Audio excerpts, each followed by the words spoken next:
ಬೆಂಗಳೂರು ಮಾತ್ರ ಅಲ್ಲ, ಯಾವುದೇ ನಗರವಾಗ್ಲಿ ಆ ನಗರ ಸ್ವಚ್ಛವಾಗಿರ್ಬೇಕಾದ್ರೆ ಈ ಕೇರೆ ಹಾವು ಒಂದು ಮೂಲವಾದ ಕಾರಣ ಆಗಿರುತ್ತೆ.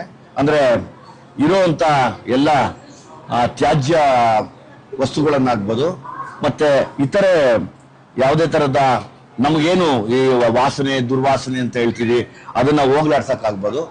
ಅದಕ್ಕೆ ಅಂತ ತುಂಬಾ ಫ್ರೆಂಡ್ಲಿ ಆಗಿದ್ದು ನಮ್ಮ ನೇಚರ್ನ ತುಂಬಾ ಕ್ಲೀನ್ ಆಗಿಟ್ಟಿರುವಂತ ಒಂದು ಹಾವು ಅಂದ್ರೆ ಈ ಕೇರೆ ಹಾವು. ದಯಮಾಡಿ ಈ ಕೇರೆ ಹಾವನ್ನ ಯಾರೇ ಆಗ್ಲಿ ಕೊಲ್ಲಬೇಡಿ.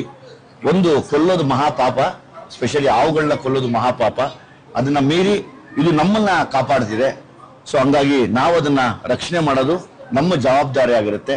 ದಯಮಾಡಿ ಯಾರೇ ಆಗ್ಲಿ ಕೇರೆ ಹಾವು ಕಂಡಾಗ ಗಾಬರಿಯಿಂದ ಕಿರ್ಚಾಡ್ದಿರಾ, ಅದು ತಲೆ ಮೇಲೆ ಕಲ್ಲೆತ್ತಾಕೋದು ಆ ಥರದ್ದು ಯಾವುದು ಮಾಡ್ದಿರಾ, ಅದನ್ನ ತುಂಬಾ ಪ್ರೀತಿಯಿಂದ ನೋಡ್ಕೊಂಡು ರೆಸ್ಕ್ಯೂವರ್ಸ್ನ ಕರೆದ್ರೆ ಅದನ್ನ ರೆಸ್ಕ್ಯೂ ಮಾಡಿ ಆಚೆ ಕಡೆ ಬಿಡ್ತಾರೆ. ಸೊ ಹಂಗಾಗಿ ನಾವೆಲ್ಲ ನನ್ನ ಜೊತೆ